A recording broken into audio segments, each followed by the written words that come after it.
E aí, pessoal, tudo bem? Hoje nós vamos conversar aqui novamente sobre o diretor vietnamita Tran Anh Hung. Aqui nós já conversamos sobre O Cheiro do Papaya Verde, tem vídeo aqui no canal a quem interessar possa.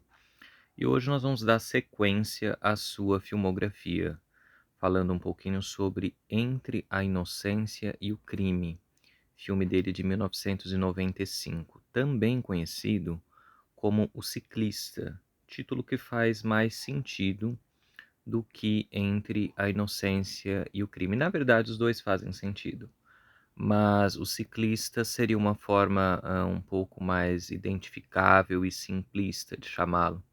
Por isso, aqui no Brasil, ele teve esse título. Vencedor do Leão de Ouro, melhor filme no Festival de Veneza, 1995. Gente, eu não sei se vocês estão lembrados, mas no filme O Cheiro do Papaya Verde, aqui na chamada tá o cheiro da papaya verde. Na verdade, é o cheiro do papaya verde. Tem muitas pessoas que têm essa dúvida. Vou aqui para poder relembrar, porque o que eu vou falar aqui inicia aqui. É o seguinte, gente, no cheiro do papaya verde, não sei se vocês se lembram, mas o Tran Anh Hung faz uma espécie de denúncia acerca da sociedade vietnamita. No caso, que denúncia? No caso, o papel subserviente das mulheres do Vietnã. Um papel que é destinado às mulheres, aquele papel de servir a homens. Não existe nada, muito dificilmente, alguma coisa possa acontecer na vida dessas mulheres de modo que algo seja diferente. A vida dessas mulheres já estão traçadas desde seu nascimento. Num primeiro momento, aqui com essa menina servindo a casa dos patrões ricos, e depois ela arruma uma maneira de sair dali daquela situação, se casando. E na verdade acontece a mesma coisa, muda-se somente a casa, a vida de servidão continua por anos a fim. Muito triste essa mazela, é uma mazela que o Tran Anh Hung capturou muito bem. O Cheiro do Papaya Verde foi um grande sucesso. Então, em 1995, ele retorna ao cinema com Entre a Inocência e o Crime. E o que nós vamos ter aqui em Entre a Inocência e o Crime? Novamente, nós vamos ter um filme denúncia. Ele captura muito bem essas temáticas e são filmes que a gente termina de assistir e a gente fica pensando, né? Nossa, o que nós somos enquanto sociedade? Que coisa triste que a sociedade, que o país faz com a gente, faz com a vida da gente, com a maneira, com os hábitos que nós temos, assim, uma coisa realmente muito triste. Aqui, em Entre a Inocência e o Crime, nós vamos acompanhar a vida deste garoto, dentre várias histórias que eu vou explicar para vocês. A principal é a vida deste garoto aqui, que ele é de uma família muito pobre, de uma família muito humilde na periferia de... Tá até aqui o nome? A periferia de Ho Chi Minh, no Vietnã. Novamente, esse diretor retratando uma faceta do Vietnã. Então ele vive nessa periferia uma situação dificílima, falta dinheiro para um tudo. Eles não têm absolutamente nada o que comer. A família passa por vários apuros. Aí vocês podem pensar, mas como assim? Ele não trabalha? Ele trabalha. Um serviço dele é o que nós podemos chamar. Eles têm um nome para isso no filme, não sei se eu vou me lembrar aqui.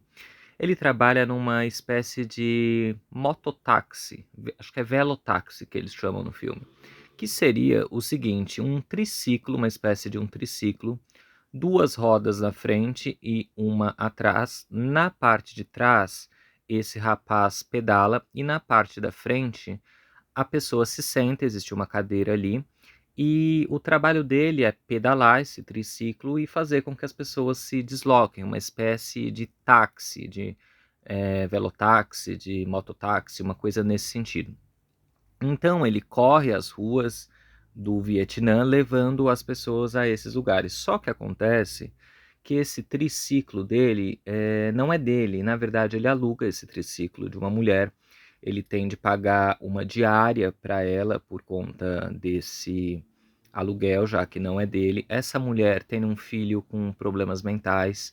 Esse menino, quando ele vai lá para fazer os acertos com ela, é um menino que fica fazendo uns sons com a boca. Ele tem mais ou menos a mesma idade desse personagem, só que ele tá completamente alheio ao mundo.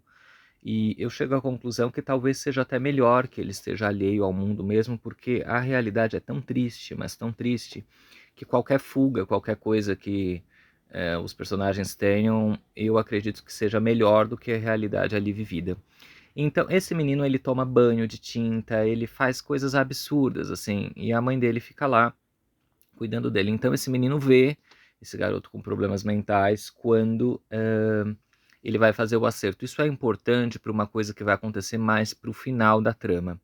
E aí o que nós temos? Ele segue, né, nessa vidinha, levando as pessoas nesse velotáxi. Ele, num dado momento, vê uma notícia num jornal que, devido à grave miséria que existe no país, vai entrar em vigor uma política para as pessoas mais carentes, as pessoas que realmente não têm nada, para elas receberem uma espécie de subsídio do governo.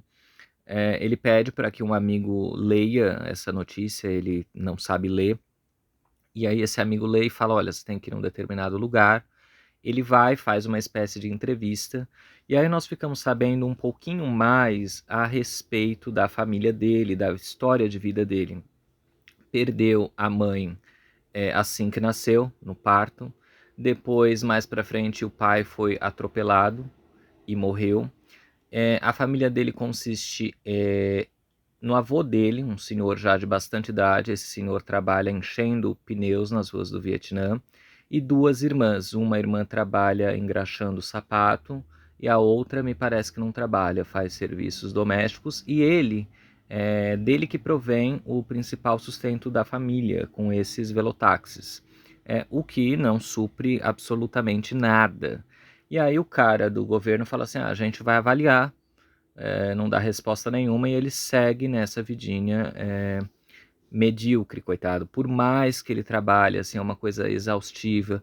Os rapazes que trabalham também nessa mesma atividade, assim, já estão ficando doentes, já estão sentindo dor para urinar, porque alimenta-se muito mal, não tem o que comer, não tem o que se beber.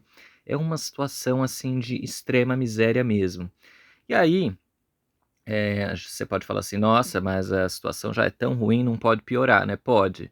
Um belo dia ele está trabalhando quando de repente aparecem uns sujeitos e ainda roubam esse velotáxi dele. Aí ele fica completamente desnorteado, né? Roubam o sustento dele, ainda dão uma surra nele e fala: meu Deus, o que que eu vou fazer? Só que existe uma coisa por detrás. Esse velotáxi que foi roubado, pertencente a essa mulher que eu já falei para vocês, essa própria mulher armou, forjou uma situação de roubo para colocar esse menino numa posição bastante difícil, de modo que ele tenha que servir ela para pagar esse velotáxi supostamente roubado, em serviços bastante escusos, serviços assim muito particulares, né? Eu estou falando do quê? Do mundo do crime. Então, este título faz um pouco de sentido entre a inocência e o crime, porque nós temos aqui, num primeiro momento, um menino extremamente trabalhador que está lutando para conseguir alguma coisa, embora as circunstâncias sejam as mais adversas possíveis. Ele está ali firme e forte. E aí, por uma razão que foge ao controle dele, ele se vê obrigado, para pagar esse velotáxi supostamente roubado, a entrar no mundo do crime. E aí, gente, vai começar uma coisa muito triste. Ele vai ser obrigado a fazer pequenos roubos, praticar pequenos assaltos, praticar, eh, como eu posso dizer, ameaçar pessoas que, porventura, fizeram alguma coisa contra essa mulher. Existe uma espécie de gangue que toma conta ali das ruas do Vietnã, e ele vai meio que entrar nessa gangue. Num primeiro momento ele não vai querer, né? Vai falar: não, isso não é para mim, mas depois você é engolido pela situação. Não é nem que você queira ou que você não queira, é aquela coisa que a Susan Boyle cantou lá no American Idol, né? O sonho, a vida matou o sonho, do tema dos Miseráveis. Então, assim, não há possibilidade. O que você poderia fazer? numa situação como essa, esse menino acaba entrando para a vida do crime. E não só ele. A irmã dele, que eu falei para vocês de início, que trabalhava, era do lar, né, que cuidava do avô, fazia as refeições, né, acaba entrando para o mundo da prostituição, porque a falta de possibilidades é tanta, não existe nada que se possa fazer a não ser isso. Então, o rapaz entra para o mundo do crime e a moça entra para o mundo da prostituição. Existe um terceiro rapaz também, que ele é meio que um líder da gangue. Ele vai ser tanto o chefe deste menino quanto o cafetão da menina. Esse rapaz, a gente consegue entender que ele meio que também não quer estar ali, mas que ele também é engolido pela situação. Ele é um rapaz que tinha o sonho, o desejo de fazer poemas, inclusive tem alguns poemas muito bonitos durante o filme, mas o rapaz está ali também nessa situação. Então é um filme que a gente vai entender que é o que a sociedade faz conosco. Se nós trouxermos para o Brasil, então, nossa, nós vamos ver a nossa própria realidade, talvez até pior. E aí eu não estou nem falando, gente, de governo A, de governo B, falando do que a sociedade faz realmente com a gente. Vejam, eu já passei por vários lugares, já trabalhei em vários lugares, conheci pessoas maravilhosas, conheci pessoas detestáveis, e dentre essas pessoas, eu conheci também pessoas muito competentes, pessoas altamente gabaritadas, pessoas altamente inteligentes. E aí, passam-se o quê? 10, 12 anos, você vai verificar, você repara, nossa, fulano sumiu, né? O que será que fulano está fazendo? E você vai olhar. É muito triste, gente. Eu conheço várias pessoas que trabalharam comigo, da mais alta competência, que hoje estão ou no crime ou na prostituição. Inclusive, tem pessoas que estão até mesmo na indústria pornô. Aí você vai falar, mas se a pessoa está na indústria pornô, ela está mais do que bem, né? Exato. Mas será que era isso que a pessoa sonhava? Será que uma pessoa que tem uma, duas, três, quatro faculdades, mestrados e doutorados e fala línguas, gostaria ou um dia sonhou entrar para um mundo de cinema pornô, de filme pornô, coisa de acompanhante, pessoas fazendo aviãozinho de droga, pessoas, sabe? Umas coisas assim muito tristes que se você vai olhar, você pergunta, nossa, será que tal pessoa realmente quis isso? Ou será que a vida vai impelindo para que se chegue a isso? Então é uma coisa que eu não estou falando aqui que é certo, que é errado, eu não sou juiz de nada, mas é uma coisa a se pensar, no que a sociedade nos transforma. E é isso que nós temos aqui nesse filme, nesse trabalho de 1950, olha eu delirando, de 1995 do Tran and Hung. Um trabalho de denúncia, um trabalho muito importante, um trabalho que se você se debruçar, você vai falar, gente, que coisa, que é isso? Que coisa louca. E aí, num determinado momento, esses personagens vão surtar. Esse menino aqui vai ter um surto psicótico, num dado momento, ele não vai querer mais fazer parte disso, ele não vai conseguir sair dessa engrenagem, e aí ele vai entrar num colapso. Nós temos algumas cenas aqui nesse filme muito gráficas, muito fortes. Eu falei para vocês que o menino com problemas mentais, a cena da tinta era importante, porque esse menino aqui vai tentar cometer suicídio também, se melecando inteiro em tinta de pintar a parede, colocando saco plástico na cara, vai tentar dar um tiro em si mesmo. E tem uma cena também muito interessante que, num dado momento, ele está correndo, está acontecendo uma perseguição na rua, e ele se joga numa lama, sabe, num barro. E quando ele levanta, a cara tá cheia de barro e tá cheio de minhocas, de insetos, de aranhas, ficam passeando pelo rosto dele. E esse menino coloca o rosto dentro de um aquário com peixes, assim. E aí a gente vê os peixes comendo os animais, os insetos no rosto dele, assim, uma coisa de degradação humana muito forte. O que a sociedade faz com a gente depois. Nós vamos ter uma cena também que, nesse surto psicótico, aí coberto de tinta, ele vai pegar o peixe do aquário e vai colocar na boca dele, e o peixe vai ficar abrindo e fechando a boca, e ele numa respiração lenta, uma coisa assim realmente muito forte mesmo. E uma coisa que choca, mas será que choca tanto quanto a nossa vida em sociedade? Gente, tá uma insanidade o que nós estamos vivendo. E aqui em 95, Tran Anh Hung já estava retratando isso, um diretor muito importante. Eu não sei por que esse diretor não tem mais veiculação aqui no Brasil. Poucos trabalhos foram lançados aqui no Brasil. Na verdade, até se você for fazer uma pesquisa na internet, as informações sobre ele são escassas, são poucas informações, você precisa caçar mesmo, esmiuçar para poder encontrar alguma coisa a respeito dele, inclusive sobre os seus trabalhos, se foram lançados no Brasil ou não. Na verdade, ele também tem um intervalo muito grande entre um trabalho e outro, só aqui no Papaya Verde e O Ciclista, que foi um intervalo pequeno, de 2 anos, mas depois ele vai ter um intervalo de 5 anos até ele lançar o seu próximo trabalho, que inclusive eu já até comprei, porque eu não tinha, comprei em DVD, também foi lançado pela Europa. Esse aqui é lançado pela Lumière, esse de 2000 foi lançado pela Europa, mas eu não tinha em VHS. Então já comprei em DVD porque esse assunto me interessa muito, me diz muito respeito. Desigualdade social é uma coisa que me toca muito, gente, e uma coisa que não deveria. As pessoas falam, a inflação, não sei o que. Gente, dinheiro, ele é papel. Assim, nós morremos, existem pessoas se prostituindo, pessoas fazendo coisas inimagináveis por conta de papel. Vocês acham mesmo que um governo, que um país, caso ele realmente quisesse resolver esse problema de desigualdade, eles não resolveriam? Gente, dinheiro, imprime-se mais. Aí vocês vão falar, nossa, que fala simplista dele. Não, não é simplista, gente. Dinheiro não é nenhum minério, não é nenhuma coisa que cai do céu que você precisa procurar nas rochas. Dinheiro é papel. Então, todos esses problemas nesses níveis seriam facilmente resolvidos. E aí as pessoas se matam, entram no mundo do crime, no mundo de droga, pela falta de oportunidade, nada acontece. Se aqui no Papaya Verde vai retratar a situação das mulheres, o que elas poderiam fazer de repente para sair dessa vida e não há solução, aqui também.